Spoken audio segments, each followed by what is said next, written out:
ನಮಸ್ಕಾರ, ನಾನು ದೀಕ್ಷಾ ಬಂಗೇರ.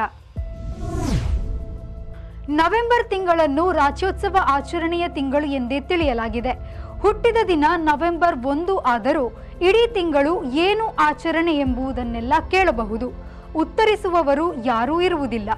ನಿಂದನೆ ಬೇಕಾದರೆ ಸಿಗಬಹುದು. ಆದರೆ ಇಲ್ಲಿನ ಕನ್ನಡ ಹೇಗಿದೆ? ನವೆಂಬರ್ 1 ಕನ್ನಡ ನಾಡು ಹುಟ್ಟಿದ ದಿನ, ಸಂತೋಷ. ಆದರೆ ಅಂದು ತುಳುನಾಡು, ಕೊಡವನಾಡು ಸತ್ತ ದಿನ ಅನ್ನುವುದು ಅಷ್ಟೇ ಸತ್ಯ. ಕೊಡಗು ಪ್ರತ್ಯೇಕ ರಾಜ್ಯವಾಗಿತ್ತು. ಚೆಪ್ಪುಡಿರ ಮುತ್ತಣ್ಣ ಪುಣಚ್ಚ ಅದರ ಮುಖ್ಯಮಂತ್ರಿ ಆಗಿದ್ದರು. ಅವರು ಮಾತ್ರ ಕೊಡವರಲ್ಲಿ ಸಂಸದರಾದ, ಕೇಂದ್ರ ಮಂತ್ರಿ ಆದ ಒಬ್ಬರೇ ಒಬ್ಬರು. ಈಗ ಆ ಅವಕಾಶ ಇಲ್ಲ. ಕೊಡಗಿಗೆ ಪ್ರತ್ಯೇಕ ಸಂಸತ್ ಸ್ಥಾನ ಇಲ್ಲ. ರಾಜ್ಯಸಭೆಗೆ ಅವಕಾಶ ಇದೆ. ಭಾರತದಲ್ಲಿ ಮೊದಲ ಭಾಷಾವಾರು ರಾಜ್ಯ ಹುಟ್ಟಿದ್ದು ಆಂಧ್ರಪ್ರದೇಶ.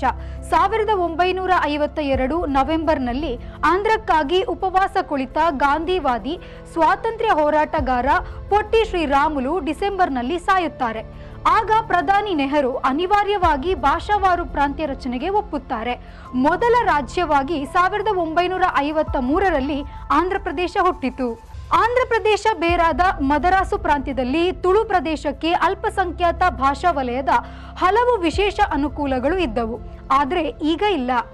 ಪೈ ಸಂಸ್ಥೆಗಳು ಹುಟ್ಟಿದ್ದೇ ಈ ಭಾಷಾ ಅಲ್ಪಸಂಖ್ಯಾತ ನೆರವಿನಿಂದ. ಮುಖ್ಯವಾಗಿ ತುಳು ಇಲ್ಲಿನ ಎಲ್ಲರಿಗೂ ಸಾಮಾನ್ಯ ಭಾಷೆಯಾಗಿದ್ದುದು ಕನ್ನಡ ಜಾರಿಯಿಂದ ಮಾರುಕಟ್ಟೆಯ ಭಾಷಾ ಸ್ಥಾನ ಕಳೆದುಕೊಳ್ಳುವ ಸ್ಥಿತಿಯಲ್ಲಿದೆ. ಭಾಷೆಗಳ ಹೇರಿಕೆಯಲ್ಲಿ ಅತಿಯಾದುದು ಹಿಂದಿ. 500 ವರ್ಷ ಹಿಂದಿನ ಹಿಂದಿ ಪರಪುಟ್ಟ, ಬಿಜಿಲಿ, ಚಿಂಗಾರ ಮೊದಲಾದ ತುಳು ಶಬ್ದಗಳನ್ನು ಹೊಂದಿದೆ. ಇಂಗ್ಲಿಷ್ ಭಾಷೆಯು ಕಂಪ್ಯೂಟರ್ ಜಾಗತಿಕ ಮಹತ್ವದಿಂದಾಗಿ ಅನಿವಾರ್ಯ ಎಂಬಂತಾಗಿದೆ ಇಲ್ಲಿ. ಬೆಂಗಳೂರಿನ ಹಲಸೂರು ಎಂದರೆ ನೀರಿನ ಹೆಚ್ಚೆಯ ಸೂರು ಎಂಬ ಅಚ್ಚ ಕನ್ನಡ ನುಡಿಯನ್ನು ಹಲಸೂರು ಎಂದು, ಆನೆಪಾಳ್ಯವನ್ನು ಗಜನಗರ ಎಂದು ಬದಲಿಸುವ ಕನ್ನಡಿಗರಿಗೆ ಕನ್ನಡ ನಾಡಿನ ಬಗೆಗೆ ದಿಟ್ಟ ಜ್ಞಾನ ಇಲ್ಲ. ಪೇರೂರು ಎಂಬ ಹಳೆಯ ಊರು ಎಂಬುದನ್ನು ಹೇರೂರು ಎಂದು, ಬಗ್ಗೆಡಿಕಲ್ ಸಹಿತ ಹಲವು ಮಣ್ಣಿನ ಮೂಲದ ಹೆಸರುಗಳನ್ನು ನಾನಾ ನಗರವಾಗಿಸುವ ಜನರಿಗೆ ನೆಲದ ಬನಿ ತಿಳಿವರಿವು ಇದೆಯೇ? ನಾಡ ಹಬ್ಬವನ್ನು ಪರಭಾಷೆಯ ರಾಜ್ಯೋತ್ಸವ ಶಬ್ದದಿಂದ ಒಂದು ಧಾರ್ಮಿಕ ವಿಧಿಯನ್ನು ನಾಡಹಬ್ಬವೆಂದು ಕರೆಯುವವರಿಗೆ ಎಲ್ಲಿಯ ಚೆಲುವ ಕನ್ನಡ ನಾಡು? ಕಾವೇರಿಯಿಂದ ಗೋದಾವರಿಯವರೆಗೆ ಎಂದ ನೃಪತುಂಗ ಅದರೊಳಗೆ ಅಚ್ಚ ಕನ್ನಡ ಪ್ರದೇಶವನ್ನು ಹೇಳಿದ್ದಾನಲ್ಲ.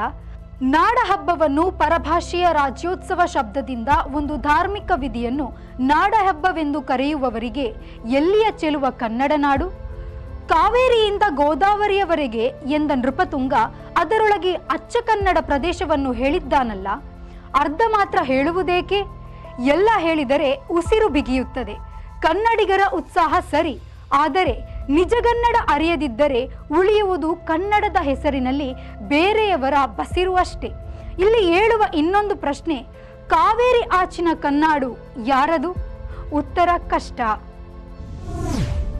ಇದು ಈ ಹೊತ್ತಿನ ವಿಶೇಷ ಸುದ್ದಿ.